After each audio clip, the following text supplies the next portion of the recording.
성경 다 들어보세요.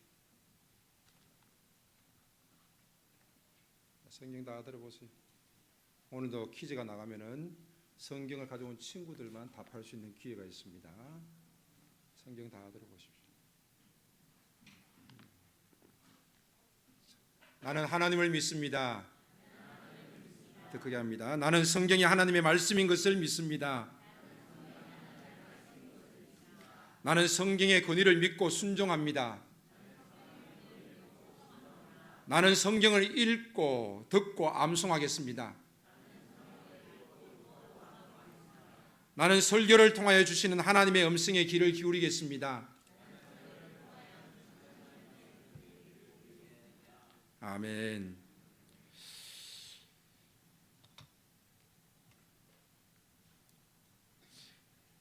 오늘 주제가 말씀 수호, 진리 수호입니다. 그래서 오늘 수비하는 모습을 족구를 통해서 여러분에게 잠시 영상을 보여줬습니다. 잘하지요? 너무 잘하지요?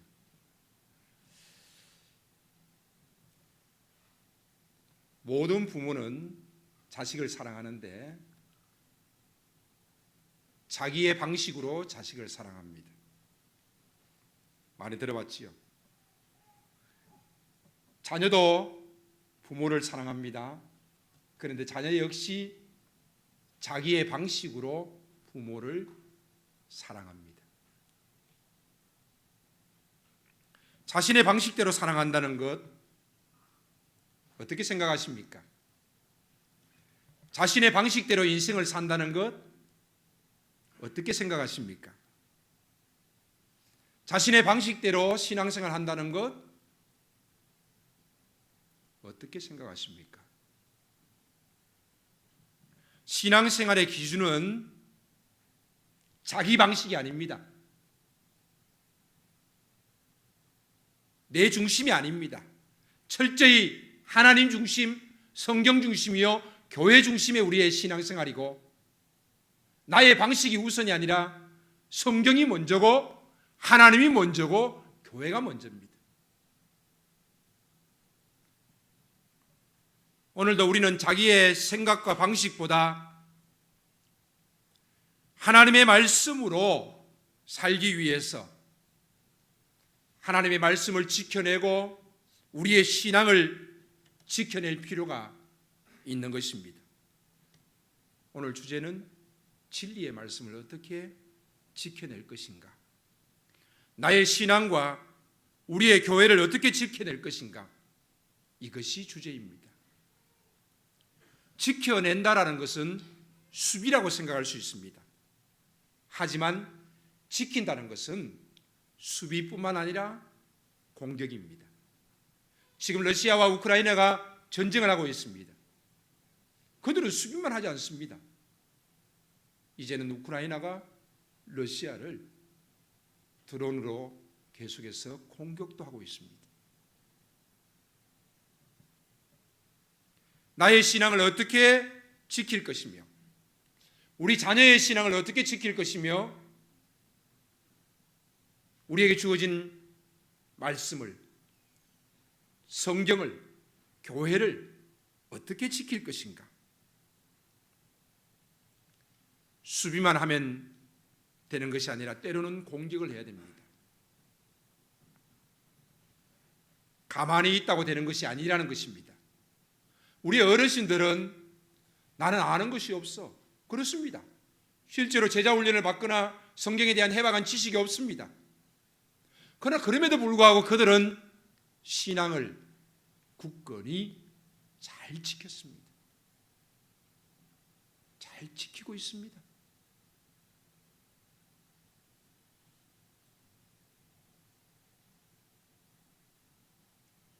이번에 부모님 댁에 갔더니 교회에 문제가 있어서 목사님이 바뀌는 가운데 떠나간 분들이 몇 분 계십니다. 저희 아버지 어머니 입에서 그런 말씀하십니다. 그들은 교회를 사랑하는 자라고 할 수 없다. 끝까지 결국은 자리를 지키는 사람은 교회를 사랑하는 자입니다. 교회를 지키는 자들입니다.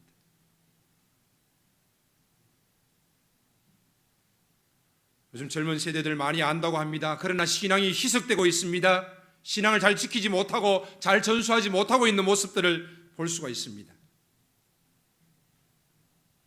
유대인들 가운데 예수를 믿는 자들이 있습니다. 그들은 메시아를 믿는다고 해서 메시아니 주라고 말합니다. 즉 유대인 크리스찬입니다. 그들은 안식일을 지키면서 안식일날 예배하는 메시아니 주가 있고, 또 철저히 우리처럼 기독교처럼 주일날 주일을 지키면서 예배하는 유대인 크리스찬들이 있습니다. 그들은 성경의 진리의 최대의 적을 두 가지로 이야기했습니다. 첫 번째는 이슬람입니다. 성경 진리의 최대의 적은 이슬람이다.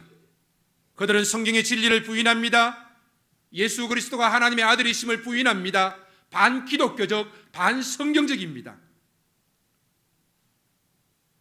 아브라함이 번제로 드려지는 아들은 이삭이 아니라 이스마엘이라고 주장합니다.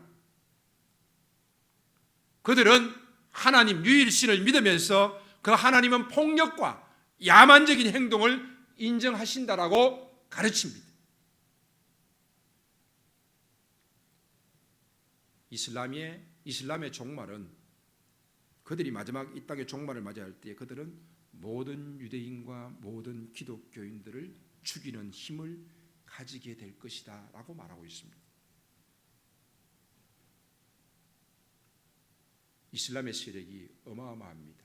한국에 들어와 있는 이슬람의 세력도 어마어마합니다. 중국에 선교가 막힌 것도 바로 중국이 이슬람의 그 세력을 막기 위해서 종교정책의 일환으로 모든 종교를 다 막아버렸습니다. 특히 그들은 돈을 가지고 들어옵니다. 대학생들이 이슬람을 인정하고 믿음으로 고백하게 되어지면 장학금을 줍니다. 그들은 거의 이율이 없는 돈을 사용합니다. 그러나 만약에 내가 예수를 믿는다고 이슬람을 버리게 되어지면 그에게 주어지는 모든 혜택들은 다 거두어 드리게 되는 것입니다. 그들은 사회적으로, 국가적으로 이슬람 정책을 펴나가고 있습니다. 그런데 아이러니하게도 이슬람권이 가장 많은 국가가 바로 인도네시아입니다. 그런데 인도네시아는 이슬람 국교가 아닙니다. 종교의 자유가 있습니다. 그래서 지금 인도네시아 가운데 기독교 인구가 2천만 명이 넘어서고 있습니다. 그들은 교회를 세우고 교회가 부흥하면서 또 공교육을 시키지 않기 위해서 교회에서 학교를 세우면서 몸부림치고 있습니다. 그들이 D6를 만나면서 손뼉을 치고 있습니다. 계속해서 기독교가 인도네시아에서도 부흥하고 있습니다.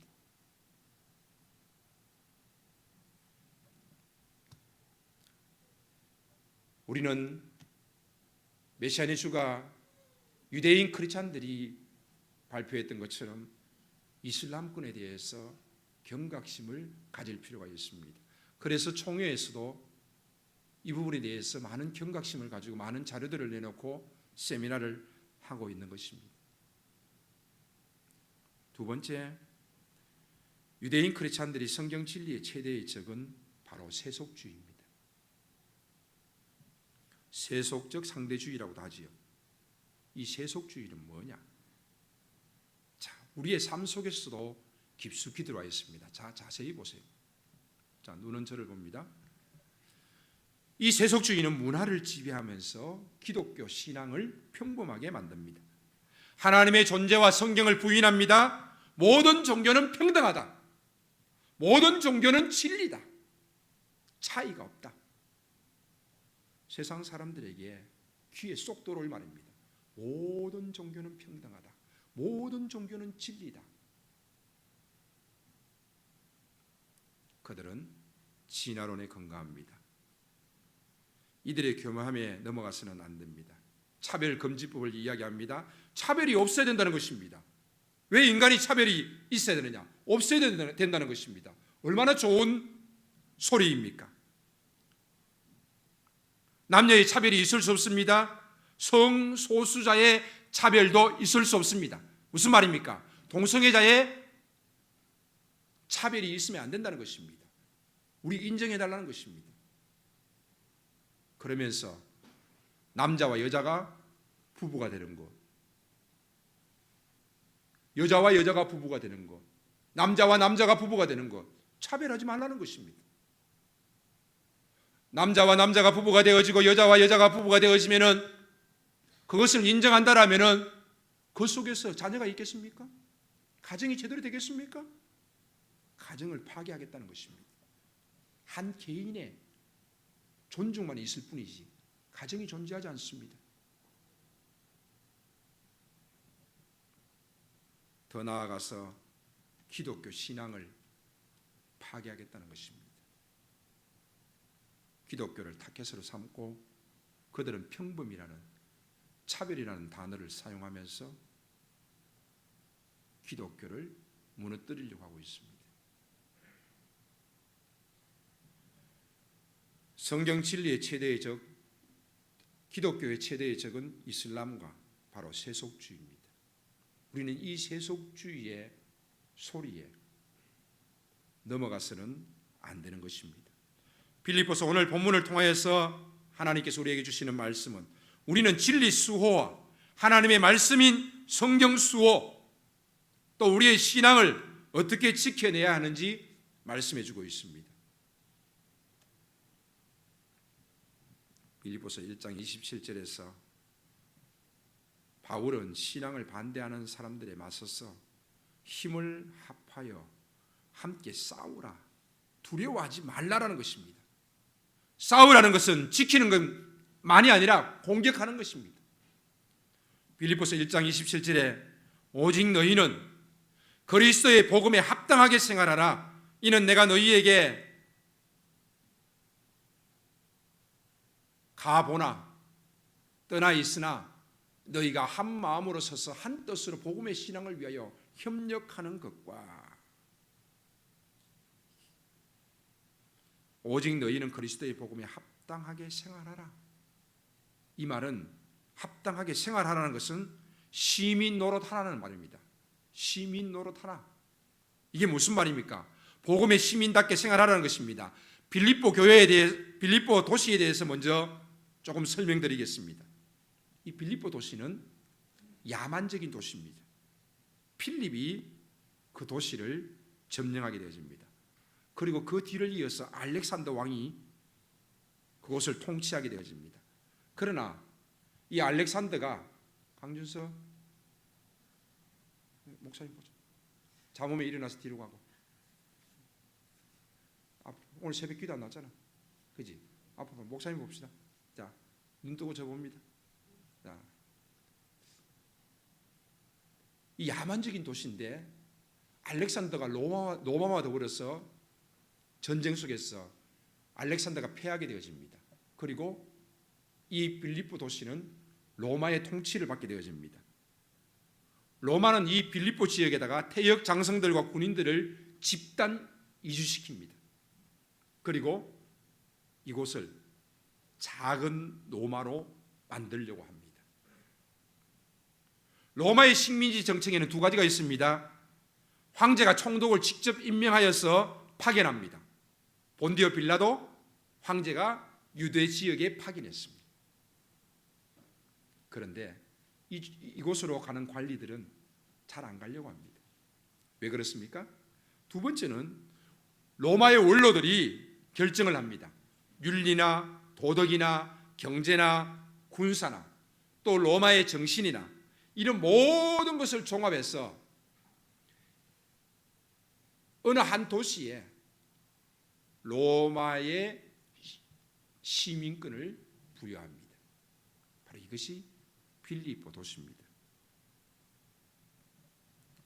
빌립보 도시는 로마의 시민권이 주어지는 도시입니다. 그러므로 이 도시에 사는 사람들은 로마 시민권자로서 긍지가 대단합니다. 로마의 정신과 철학과 가치를 구현하기 위한 도시죠. 너희들이 로마 시민권자로서 긍지를 가지느냐? 로마 시민 노릇 하지 말고 하늘 시민권자로서 복음에 합당한 시민 노릇을 하라는 것입니다. 바울은 빌립보 교회 성도들에게 너희들은 로마 시민권자로서보다도 하늘의 시민권자로서 살아갈 것을 그들에게 요청하고 있는 것입니다. 우리의 인생은 나그네입니다. 나그네는 돌아갈 집이 있습니다. 그 여정 가운데서 그곳은 잠시 머무는 곳입니다.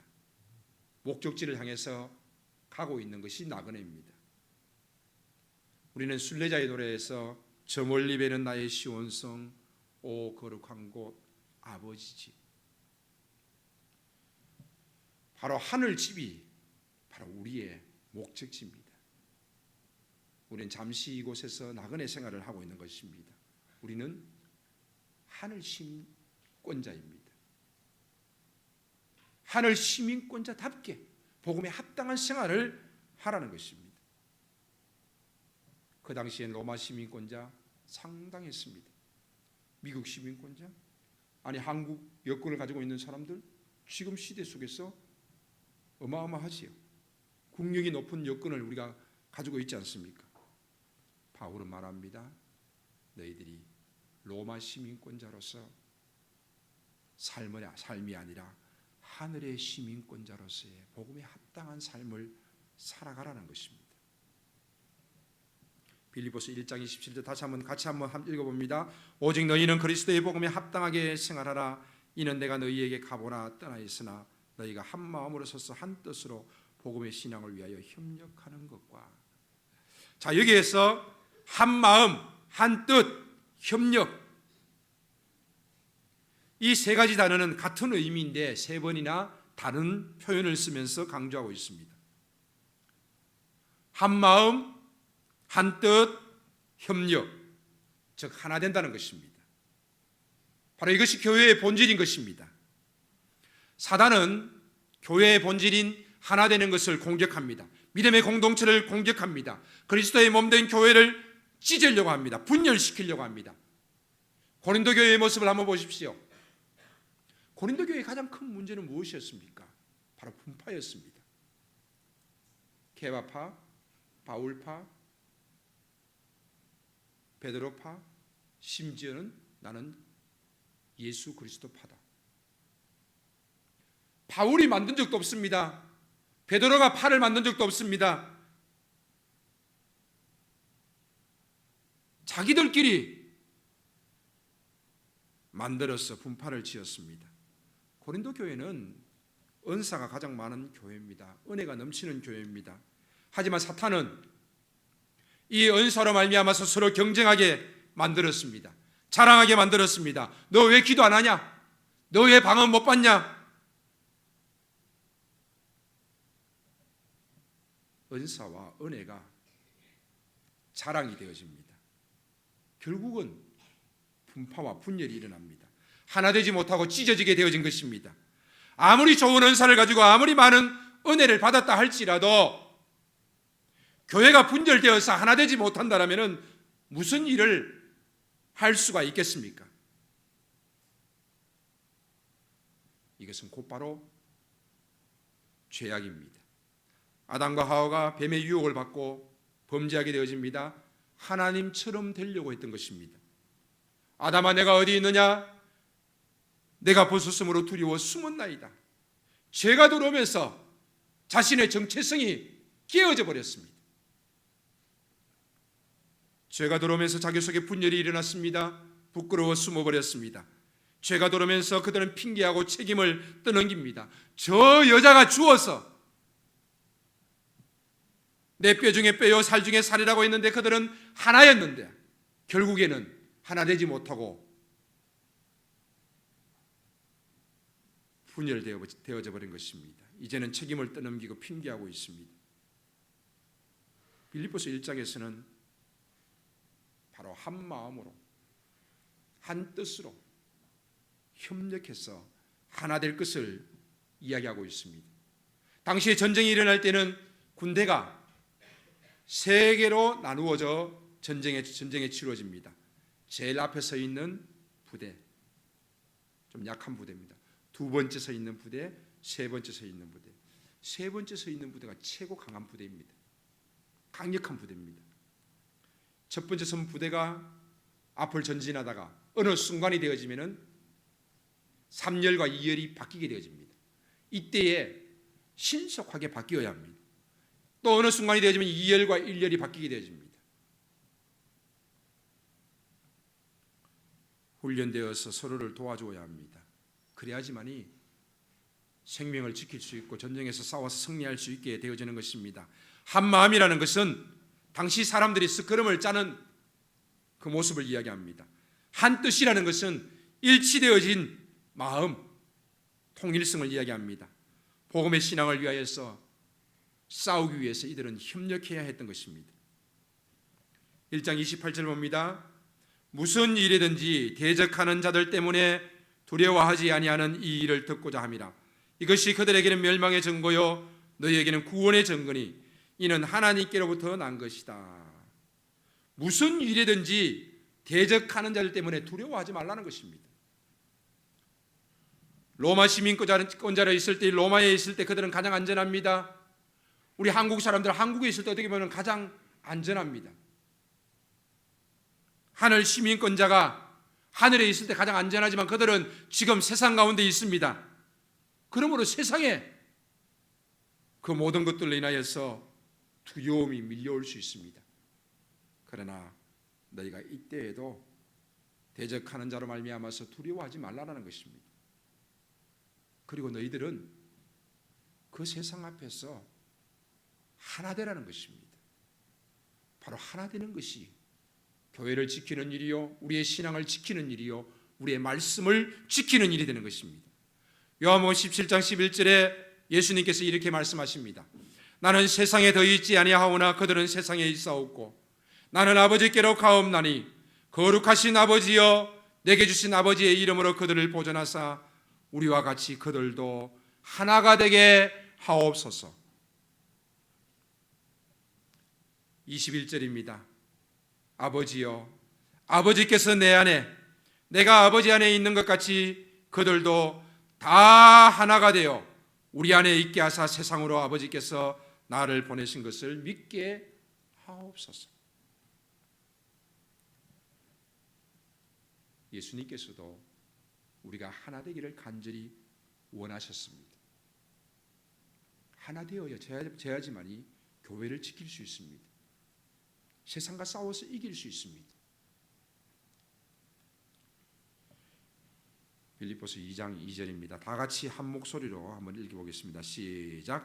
마음을 같이하여 같은 사랑을 가지고 뜻을 합하며 한 마음을 품어. 자, 옆 사람이 깰 정도로 다시 한번 크게 읽겠습니다. 시작. 마음을 같이하여 같은 사랑을 가지고 뜻을 합하며 한 마음을 품어.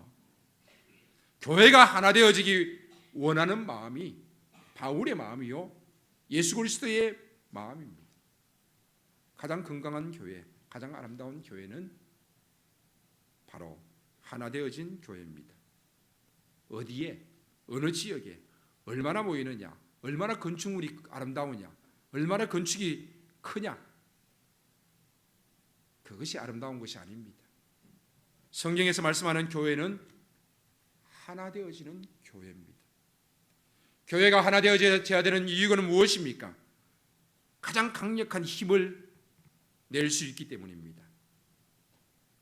대적하는 자, 세상에 있으면 하늘 시민권자가 세상에 있으면서 세상으로부터 싸울 때에, 대적이 있을 때에 바로 그들과 싸워야 하기 때문입니다. 그 힘이 바로 하나 되어질 때에 강력한 힘이 될 수 있는 것입니다. 마귀가 가장 두려워하는 것이 무엇입니까? 사탄이 가장 두려워하는 것은 바로 교회가 하나 되어지는 것입니다. 마귀가 가장 우습게 여기는 것이 무엇입니까? 숫자 자랑입니다. 기도원을 통하여서 하나님께서는 어떻게 승리를 주셨습니까? 300명의 용사로 승리를 주셨습니다. 그 많은 인원들을 다 돌려보내시고 하나님께서는 300명을 통하여서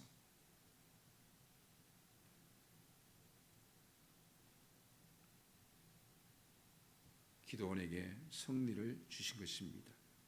여리고성을 함락시킬 때 그들이 숫자로 무너뜨렸습니까? 아닙니다. 하나 되어짐으로 그 성을 무너뜨릴 수 있었던 것입니다. 한 마음과 한 뜻과 협력, 같은 마음으로 같은 사랑으로 하나 되어질 때에 교회의 힘은 강력하게 나타날 수 있는 것입니다.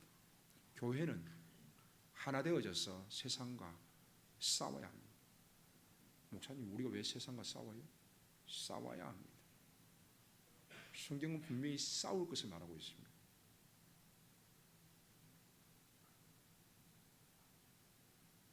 세상이 우리를 대적하는데 입 닫아버리고 아무 말도 하지 않고 믿는 자 아닌 척하면서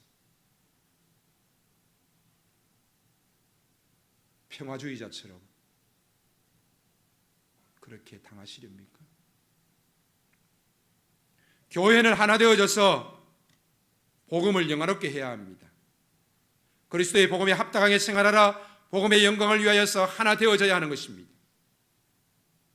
예수님께서 거듭 우리에게 하나됨을 위해서 기도하고 계십니다. 요한복음 17장 23절 다 같이 읽습니다. 곧 내가 그들 안에 있고 아버지께서 내 안에 계시어 그들로 온전함을 이루어 하나가 되게 하려 함은 아버지께서 나를 보내신 것과 또 나를 사랑하신 같이 그들도 사랑하신 것을 세상으로 알게 하려 함이로소이다. 아멘. 하나가 되는 것, 그리고 하나 되어져서 복음을 영화롭게 하고 세상이 우리를 넘어뜨리려고 할 때에 싸워서 이길 수 있는 것, 바로 하나 되어지는 것입니다. 어떻게 하면 하나 되어질 수 있을까요? 그것을 오늘 빌립보서에서는 말하고 있습니다. 어떻게 하면 하나 되어질 수 있을까요?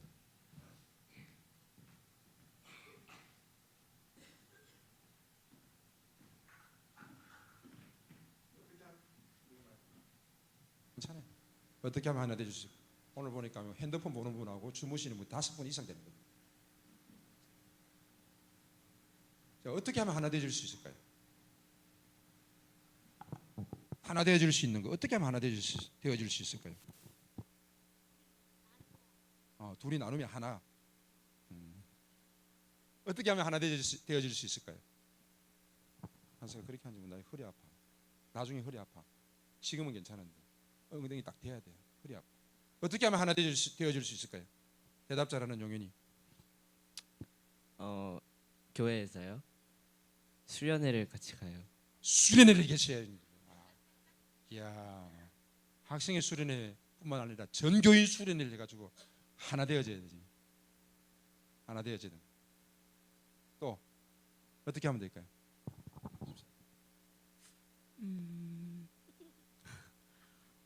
성경 모임 이런 걸 통해서 좀 이야기를 나누면서 하나로 되는 방법도 있을 것 같아요.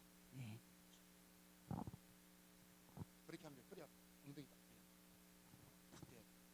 대. 서진이 앉는 거 봤지? 어떻게 하면 하나 될 수 있을까?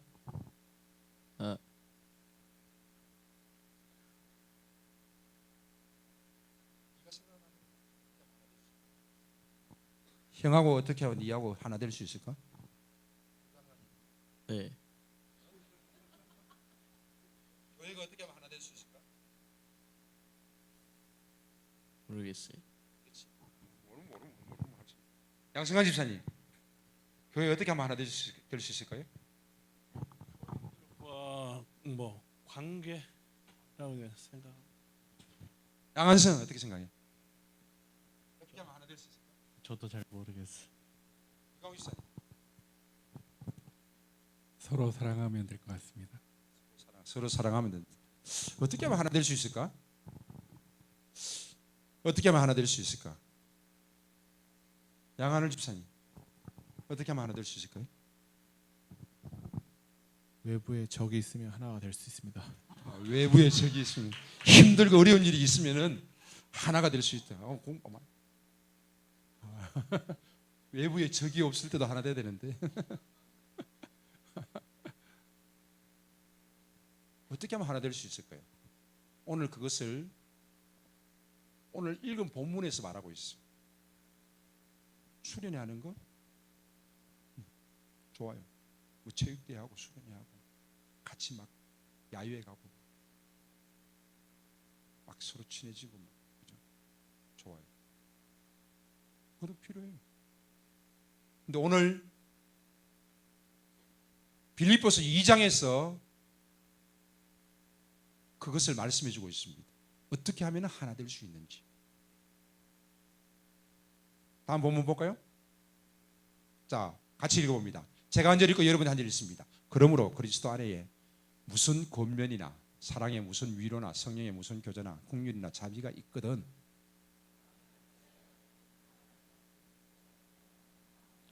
나왔네. 마음을 같이하여 같은 사랑을 가지고 뜻을 합하며 한 마음을 품노.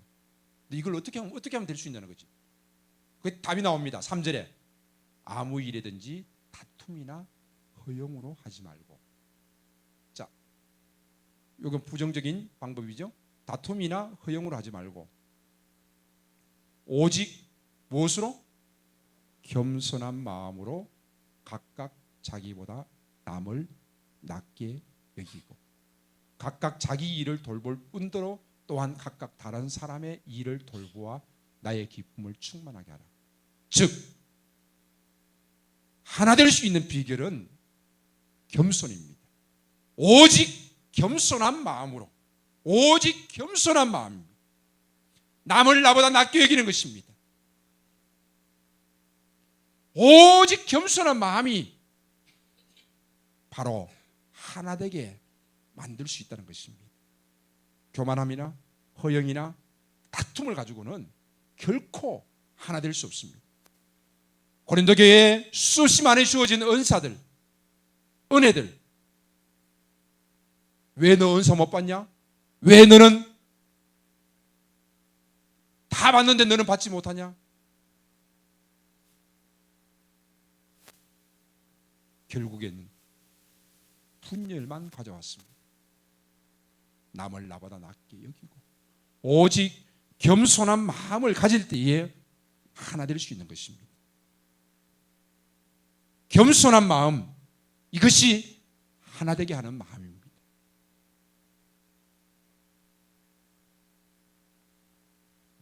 하나됨의 진수는 태도에 있습니다. 마음에 있습니다. 바로 겸손한 태도이며 겸손한 마음입니다. 빌립보 교회 안에 이런 것들이 있었다는 것입니다.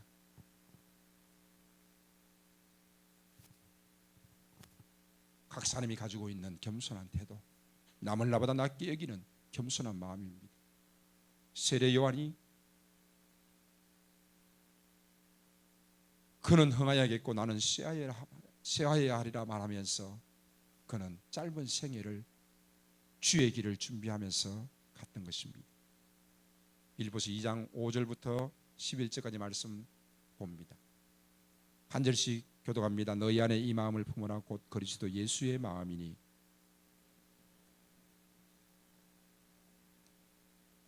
오히려 자기를 비워 종의 형체를 가지사 사람들과 같이 되셨고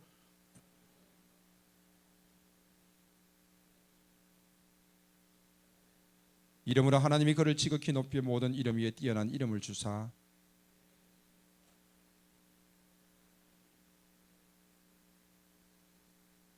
같이 봅니다. 모든 입으로 예수 그리스도를 주라 시인하여 하나님 아버지께 영광을 돌리게 하셨느니라. 너희 안에 이 마음을 품으라 곧 그리스도 예수의 마음이니.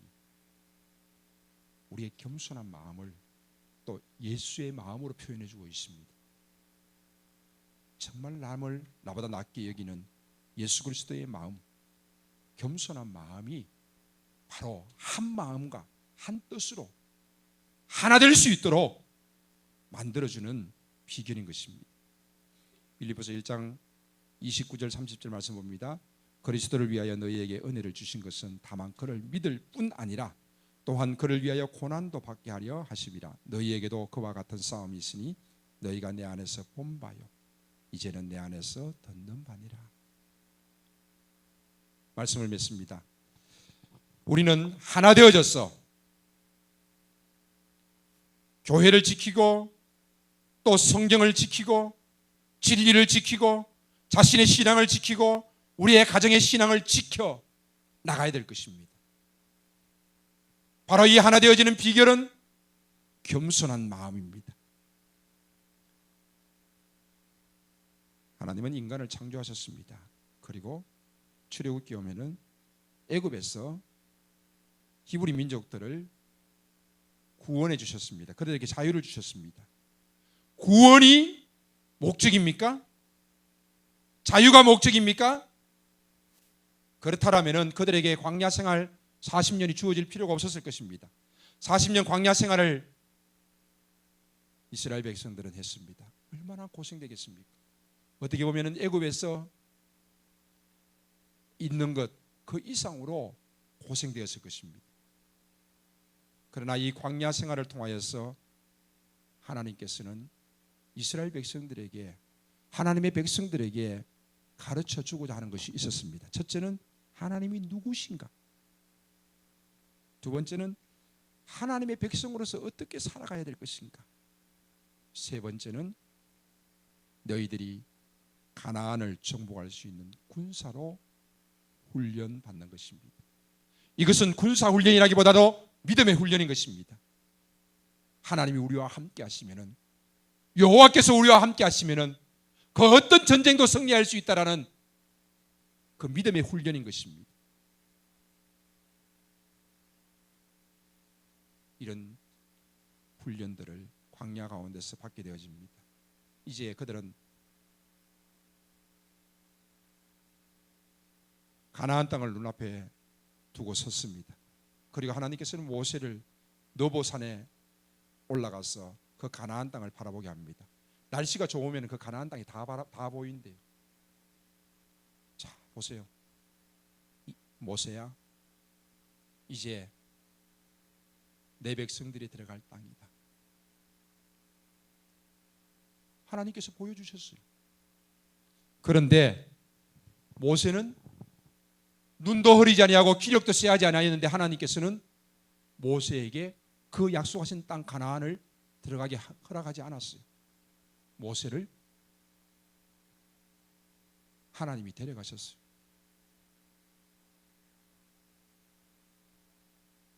자, 왜 데려가셨어요? 많은 학자들이 여러 가지 이야기들을 합니다. 그 중에 하나를 소개합니다. 모세의 후손인 신학자의 소개입니다. 모세야, 저 땅을 한번 봐라. 이제 이 백성들이 들어갈 땅이다. 얼마나 감개무량하겠어요. 40년 동안 광야를 헤매다가 이제 그 땅을 들어가게 되어졌습니다. 많은 이들이, 아니 애굽에서 나온 그 많은 이들이 다 광야에서 쓰러졌습니다. 그리고 새롭게 태어난 광야 세대들이 하나님이 누구신지 알고 하나님 백성으로서 어떻게 살아야 될지 알고 하나님의 군사로서 훈련받으면서 이제 약속의 땅 가나안 앞에 섰습니다. 모세야, 저 가나안 땅을 한번 봐라. 그리고 하나님께서 이 추론입니다. 이렇게 말씀하십니다. 모세야, 눈을 들어서 하늘나라를 한번 봐라. 하늘 가나안을 한번 봐라.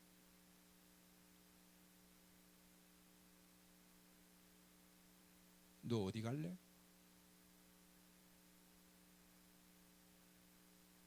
땅에 가나안 갈래? 하늘에 가나안 갈래? 하나님, 제가 이제 하늘 가나안 가겠습니다.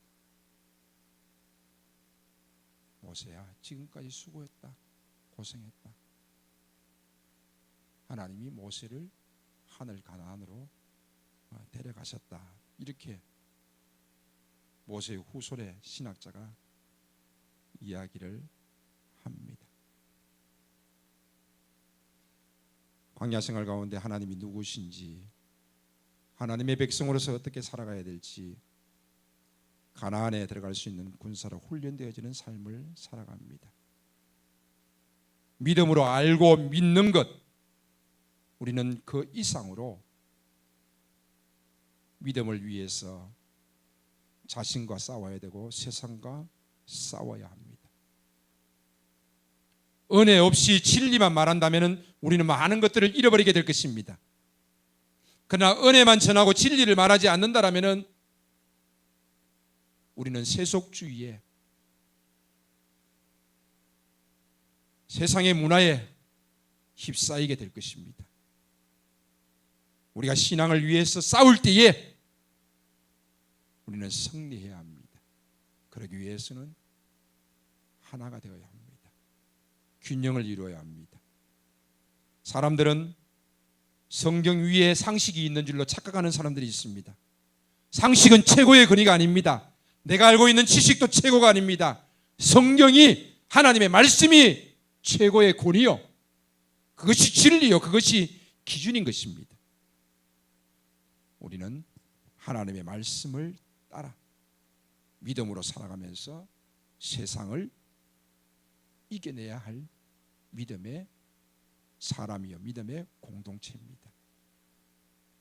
이 하나됨에 있어서 우리가 더욱 겸손함으로 서로 하나 되어져서 교회를 지키고 말씀을 지키고 우리의 신앙을 지켜나갈 수 있고, 또 가정 속에서 자자손손이 그 신앙이 흐를 수 있기를 주의 이름으로 축원합니다.